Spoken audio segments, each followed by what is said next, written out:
In this episode, we're talking about selling your property in as-is condition, the dreaded home inspection, and whether or not a buyer has the cashola to buy your house. You ask real estate questions, and I answer them. This is the Ask Daniel Los Angeles show.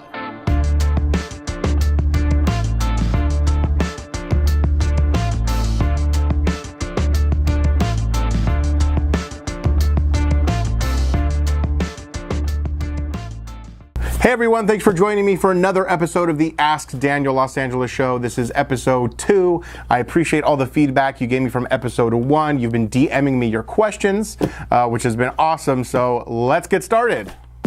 Evan T asks, Daniel Los Angeles, how do I know if someone who puts in an offer on my house can actually afford it? When a buyer submits an offer to purchase your property, they're of course submitting the contract, which is their terms and their price. But I also need to see a pre-approval letter.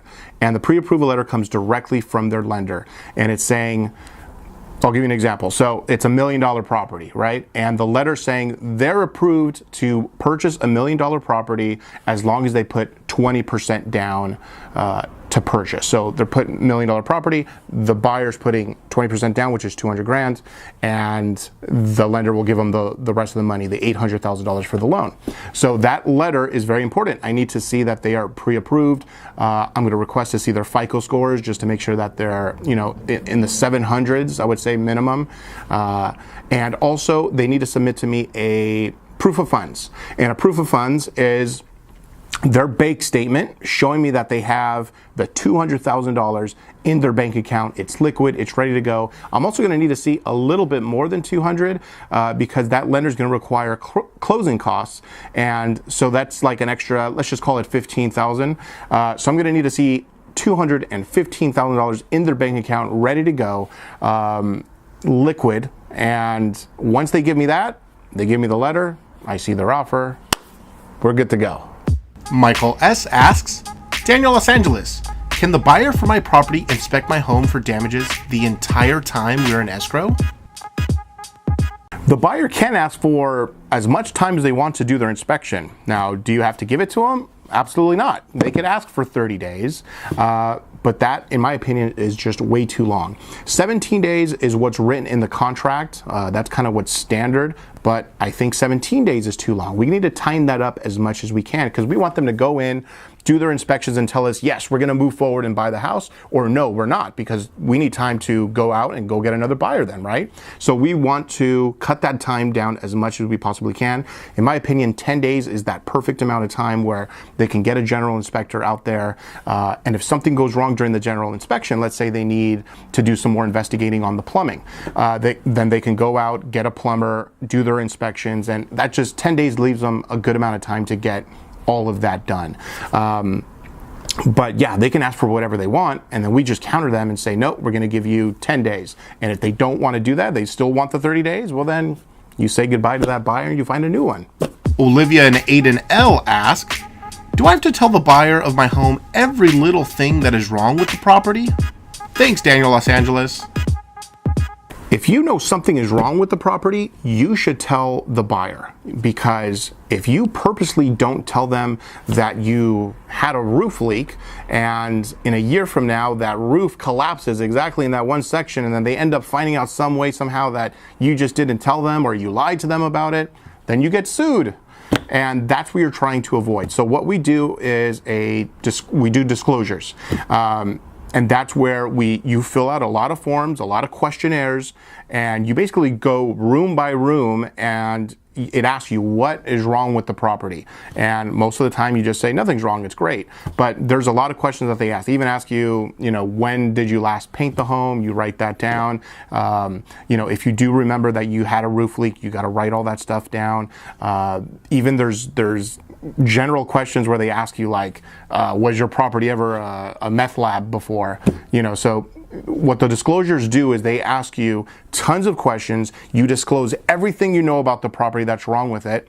That way you can't get sued. So in a year from now, they say, hey, you know what? You never told me about that roof leak.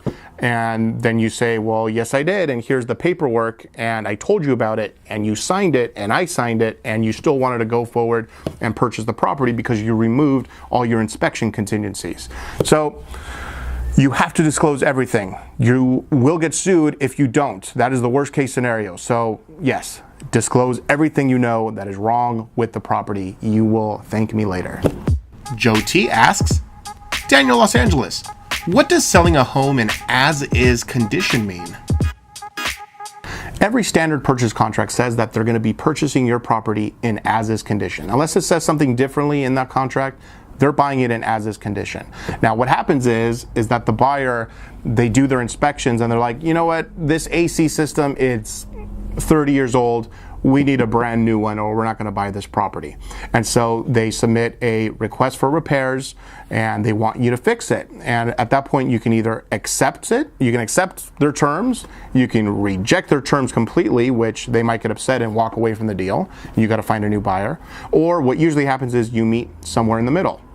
Now, I don't recommend ever doing the actual repair that they want. So they want a new AC system. You know, what ends up happening is they say, oh, that AC system, it was put in incorrectly. The workers you hired were shady. You know, let's avoid all that. And what we do is we put a value to it. So an AC system, let's say $10,000, okay? In lieu of repair, we give them a credit. So we give them, let's say, a $2,500 credit. And they come back and they say, no, we want $7,500. You come back and you say, no, we'll give you $5,000. They agree $5,000. Great. Now, because we've agreed to all that, they now remove their inspection contingency and we move forward with the process of closing escrow. But every property, it's supposed to be sold in as-is condition. What happens is that the buyer comes in and they make an amendment to the contract once they find out what's really wrong with the property. And you go from there. So maybe you need to find a new buyer because they want $100,000 in repairs, you know, and they're just unrealistic and you need to find somebody else. That happens too. So that's how that works. That's it for episode 2 of the Ask Daniel Los Angeles show. Please keep those questions coming. I absolutely love it. It's, you know, getting me pumped. I like talking about real estate and helping as many people out as possible. So keep on asking those real estate questions and I will keep on answering them.